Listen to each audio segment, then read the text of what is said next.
On today's show, HBCU bands have been doing some great things in the last week or so, and we're going to talk about it today. Also, section leaders gone wild. I don't know what that's about, but also we're going to talk about that. We'll also look at some comments from your episodes past. All this and more coming up next on Luke's Band Report.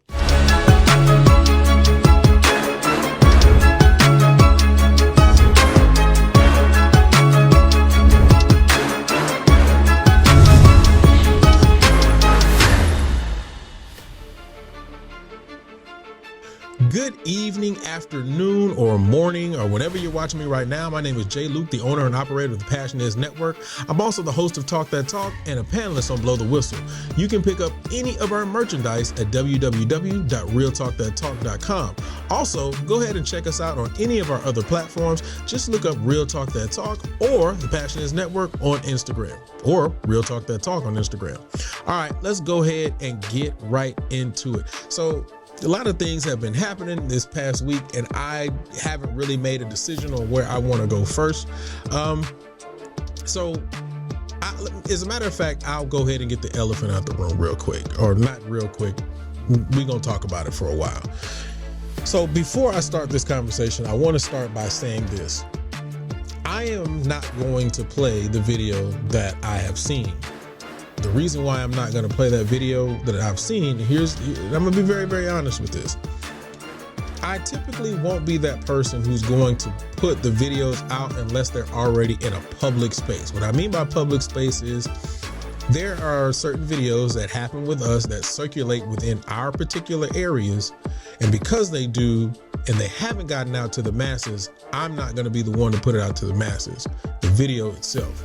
Most videos. If it's not a public video, 9 times out of 10, I'm not going to put it out. But I will talk about it. And I'll talk about it because these conversations need to be had and these things need to be said. Now, if somebody comes to me and they say, well, what are you talking about or whatever, and they come to me in confidence, that's a completely different conversation. But I do think that we need to continue to have these conversations outwardly and not in just these little public forums, because the problem that we have is the fact that there's so many different opinions and so many different views, and sometimes we got to just air it out for what it is. With that being said, I'm pretty sure most of the band world, or HBCU band world specifically, has seen the video of the section leader going off on the clarinet student. If you haven't seen it, I'll just say, go find it. I have it. I've seen it. And I think that we need to talk about it. There has been a conversation that has been going on. There's 2 types of conversations, and mostly from what I've seen and heard so far, the conversation has been, band kids are too soft. That needed to happen. We need to bring that kind of thing back whatsoever. Listen, we need to just have a real big seat right at the table, and all of us, every single one of us, needs to come to the front of the congregation and be honest and accountable for the reality that we are accustomed to a slave mentality and a slave culture. Let's just call it what it is, right? When I seen the video, I was absolutely disgusted at the video because of the way that because of the way of how the section leader communicated with that section member. I'm going to also go on record by saying this. If you had to get talked to like that in order to produce, to me, that signals something within you that was not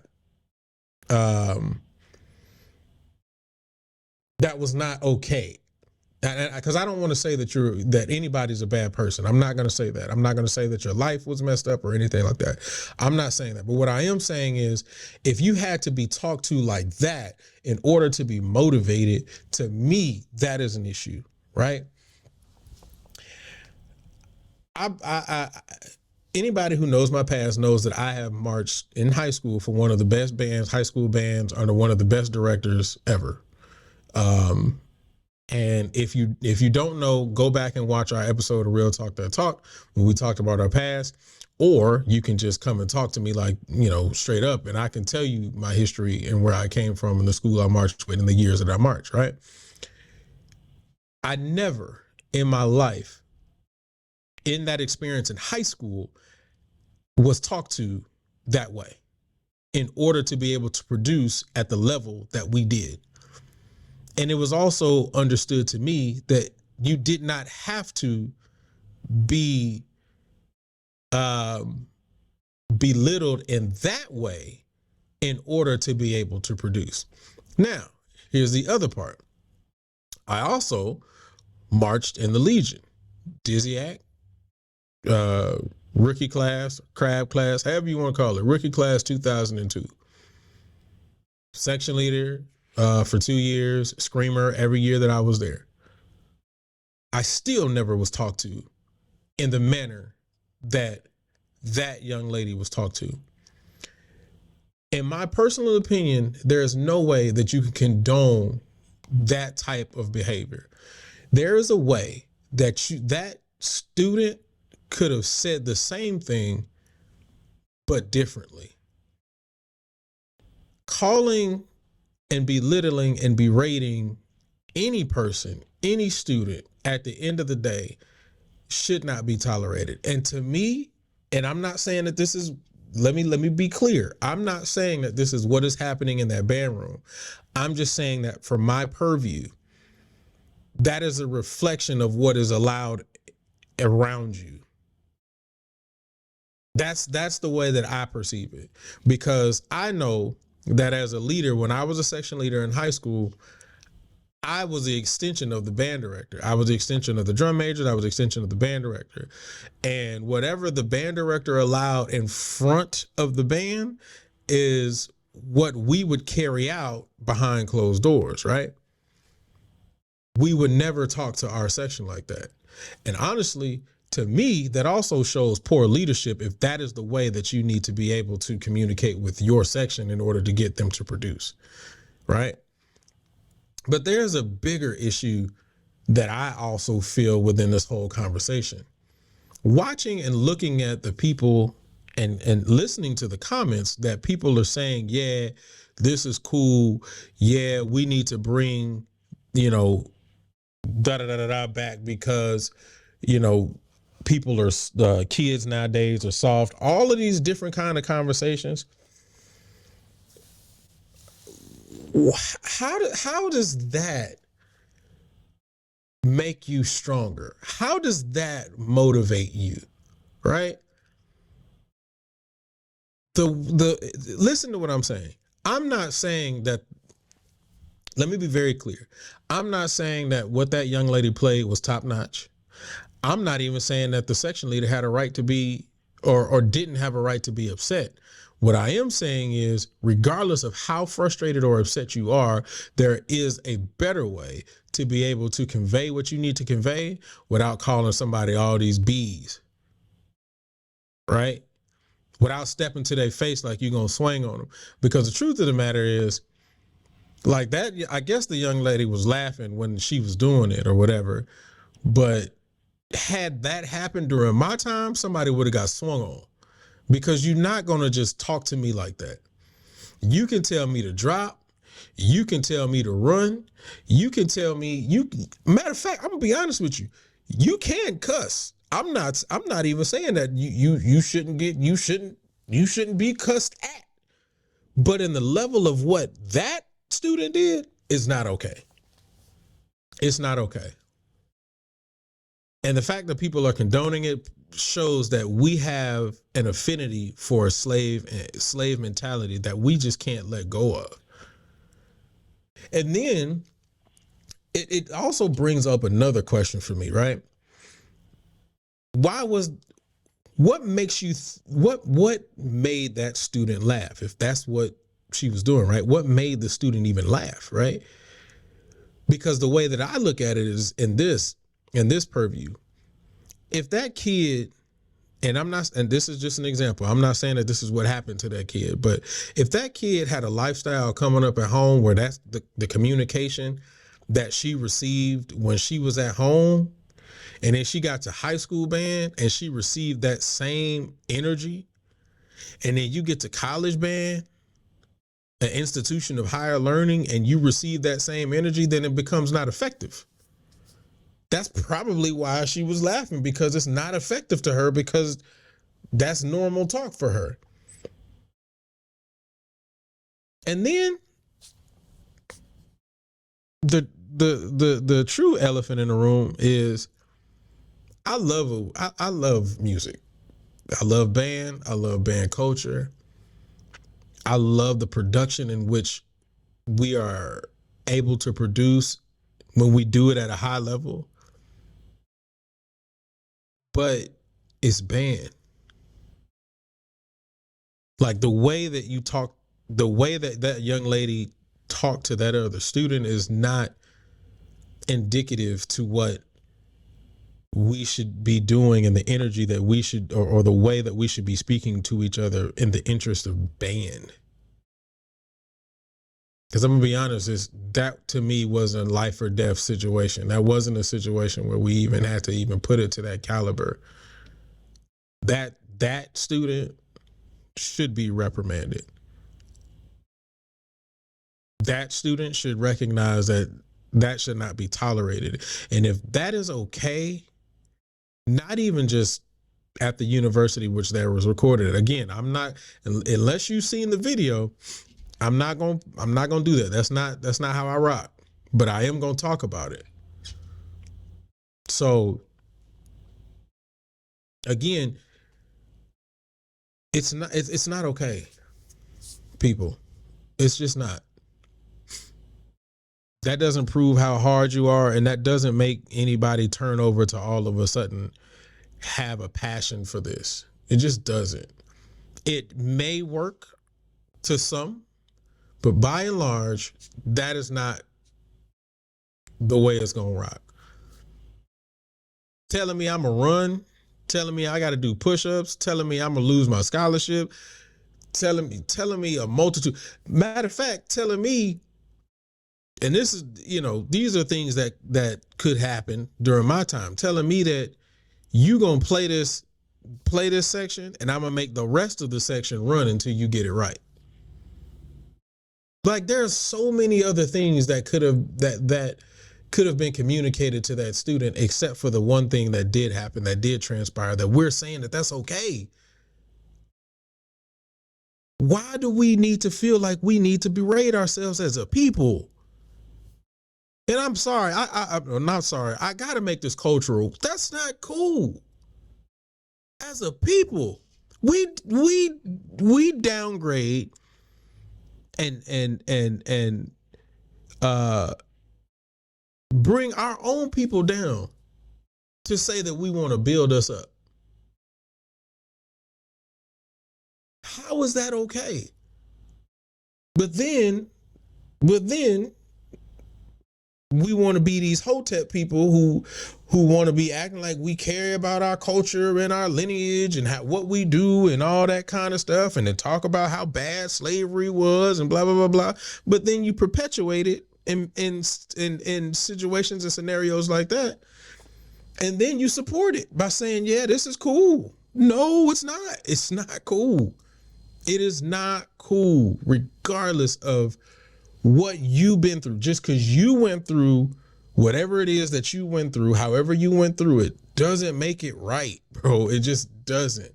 We can say all the things that we want to. It was a sign of the times, whatever. It didn't make it right, though. That is the truth. If that is something that you experience, that doesn't make it right. And the final thing that I'm going to say, at the end of the day, people are people. And I say this all the time. People are people. Because I can guarantee you, if it didn't matter to that student to learn that music before she walked into the room, it's not going to matter to that student just because that happened. Passion is not something that you get cussed out to all of a sudden obtain. Passion is something that is innate. It is something that is within you. There has to be a trigger that is within that said person that is going to make them want to have the drive and the passion to continue to be better and continue to be the best. Doing that doesn't create passion. It just doesn't. And I'm almost certain it doesn't even create a fear in that young lady because she laughed. So all it kind of did was made you look like a jackass. That's all I'm going to say about that. Give me your thoughts. Give me your thoughts in the comment section about how you feel. Did you see the video? If you haven't seen the video, I don't know what to tell you. Again, I've seen it, and it has circulated inside of our circles. And again, you tell me what you think. Do you think that it was warranted? Do you think that the section leader could have done better? You tell me. But outside of that, moving forward, man, I will say this: HBCU bands are getting a lot of shine, man. Super Bowl was, I think the Southern's drum line, Jackson State performing with Usher. I really don't even know how to say his name anymore. I know what I see, but people call him Usher. I don't really get it.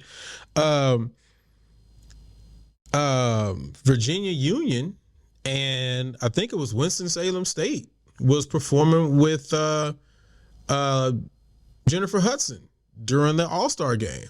And from what I just read, I think, if I'm not mistaken, PV is on the way to Portland. I think it's Portland. Is it Portland? It's somewhere.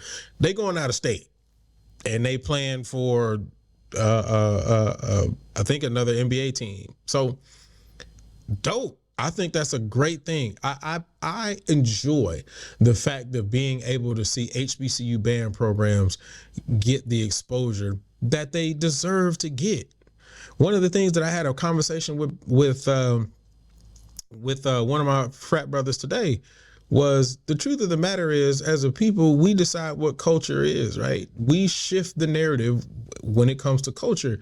And honestly, when it comes to band, the cool aspects of band, specifically marching band, we are the culture when we're talking about that. When you see bands that are used for commercials and stuff like that, the way that they are presented is typically in an HBCU style band. Even what was the show, Falcon and the Winter Soldier, HBCU style band. So, and I know a couple of people who were actually a part of that. So I think it's a great thing that these university band programs are actually being looked at, being called in, so on and so forth. I think that's amazing, which is going to take me to the next topic. So it's kind of two topics in one. The next topic is actually questioning now what that looks from two standpoints. One, financially, but two, the usage of HBCU bands. So I'll take it from two different points, right? So the first thing is I'll talk about the usage, right? One of the things that I do appreciate is the fact that, yes, they are being called on to do these bigger performances, so on and so forth. What I don't want to see, because I feel like, this is what I feel, and this is what I've observed, is that since the time of Coach Prime at Jackson State, the rise of the HBCU culture has been used and utilized in a lot of spaces for people to be able to say that we're doing something for HBCUs, HBCU this, we're latching on to them, and I don't, what I would not like to see is HBCU band culture being used and then casted aside when everybody gets their just due, or when everybody gets whatever it is that they want out of it. All right, thank you. I appreciate you. You go back over there in your corner, right?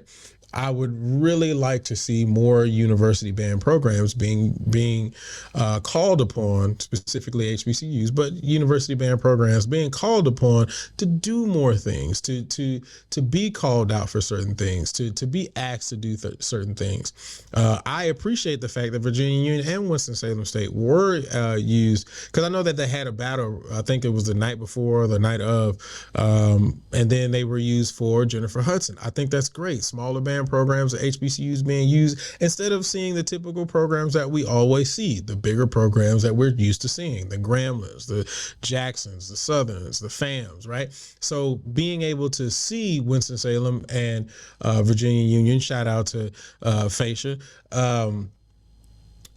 being able to see them being utilized in that way, I think is great. I just don't want them to be used in that way, which now takes me to the money part. This is going to take me back to the Battle of the Bands, right?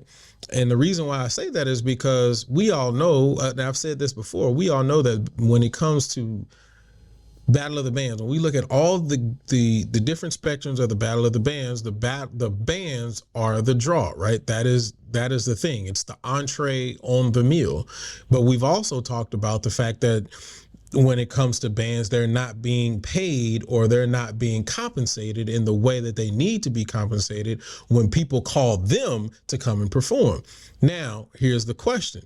When you're talking about these bigger performances, such as the Super Bowl, such as the All-Star Game, so on and so forth, you know, the pay, I'm pretty sure, I'm going to assume the pay is a lot better than what these Battle of the Bands are, which is great. What I'm saying is, though, do Battle of the Bands, this is a question, are Battle of the Bands being used as in the way that Super Bowl performances are used, whereas you get the publicity, so you get the money on the back end from other entities? Or should Battle of the Bands compensate band programs in the same manner that these bigger organizations such as All-Star and, I don't know, football teams, basketball teams, so on and so forth, are compensating these bands? That is a question, right? And it kind of leans back to what I've said before, making the statement of you're not leaving your band room unless there's X amount of dollars. Not only just for Battle of the Bands, but also for major corporations. Yes, I think it's a great thing that the exposure is there, but on the back end, what does that look like financially for these band programs? You know, when it comes to, and I'm gonna put it out there, when it comes to Mardi Gras, you seek out Mardi Gras for the random situation that just happened. But let me keep going. You seek out Mardi Gras for the interest of not only doing the performance, but knowing that there is a compensation in that. You sought them out and you're compensated, in my opinion, fairly, right? But if they're seeking you out, shouldn't you be compensated fairly? And that's across the board. So again, going back to my original question, it's a two-part question. Are Battle of the Bands using these bands like the Super Bowl, whereas they get the exposure, and then on the back end, whatever performances generate from that, then that's where the money comes from? Or should all compensation happen on all sides? My band program doesn't leave this band room except for X amount of dollars. I don't know. It's something that I was toying in my brain when I saw these things. But again, congratulations to all these programs who are allowing their programs to shine, getting their light. I think it's great. I think it's a good idea. But you guys tell me in the comment section what you guys think, where your thoughts are.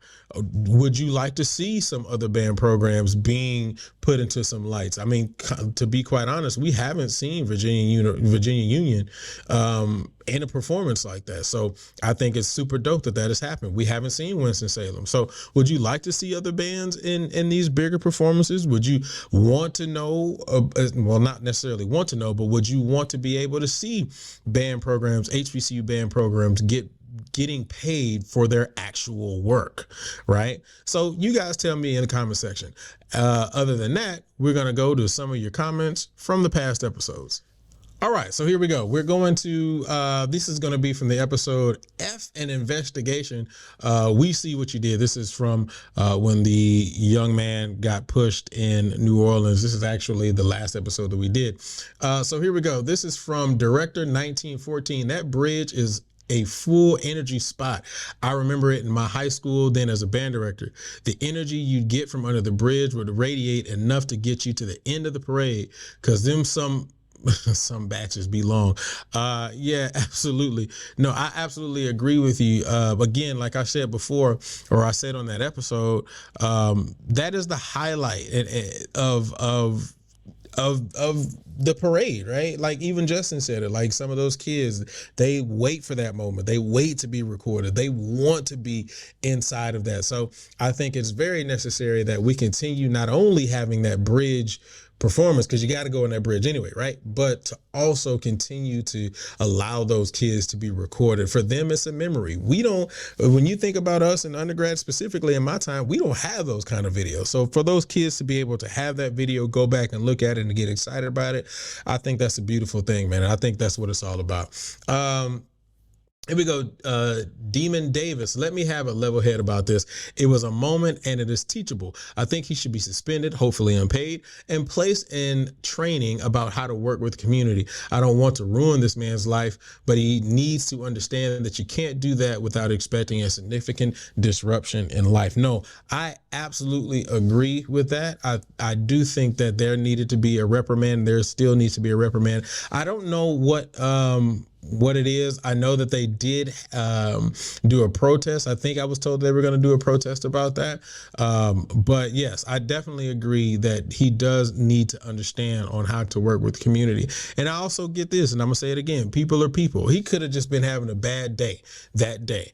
That still doesn't excuse what he did. And he still needs to go into some kind of training or something to help him understand why what he did wasn't the right thing to do. Let's go on to the next one. Here we go. Rodriguez Dotson 6151. So number one, the band member handled the situation. The band member handled the situation in a respectable manner with the police officer. That situation could have gotten out of hand or gotten ugly. Number two, I also heard no more recording under the tunnel. Three, the police officer should be disciplined. Community service with the band for for 1 million hours. Let him get a different position in the force or fire him. He should do the community service regardless. And four, how should a band director handle the situation with the police officer?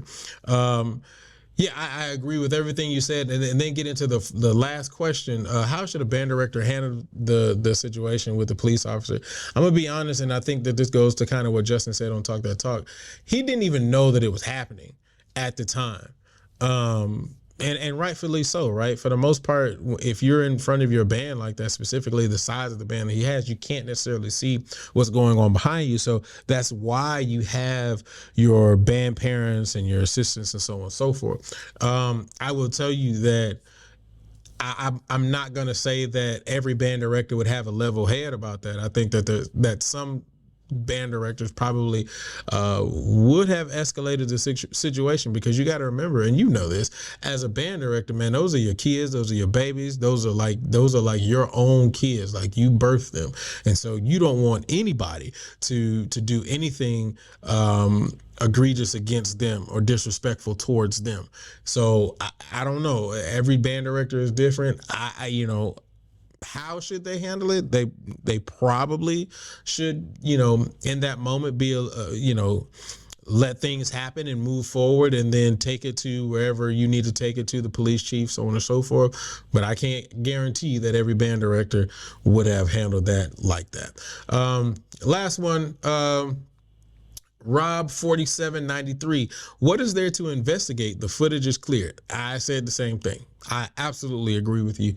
Yes, the footage was clear. There ain't nothing to investigate. He did it. He did it. He did it. The glove fit. So you can't quit on that one. He did it. He absolutely did it. Now, for y'all young folks who watching or don't know what I meant by that, Don't worry about it. Don't worry about it. All right, man. This has been super great, man. I appreciate every single one of you guys for joining me on this episode, man. I can tell you right now, it has been a complete joy and pleasure to be able to see every single one of your comments. So keep commenting, man. Go ahead and tell me what your thoughts on the section. Tell me what your thoughts are as far as the HBCU bands getting these big performances. Also, please remember that on this Wednesday, we are going to have Talk That Talk. This Friday, Crystal will be back with her show, Diary of a Lady Band Director. And so just keep it locked right here to the Passions Network. Remember, we are on a race to 1,000 subscribers. So continue to subscribe. Go ahead and continue to hit that like button, to share this information out. Also hit that notification bell, so that way when anything that we have comes up, you will be right there and you will be able to lock in with us. Man, I appreciate you for all of the support that you have been giving this channel, the support that you have been giving myself and everybody on the team. I thank you guys for watching, and I will see you all on next week.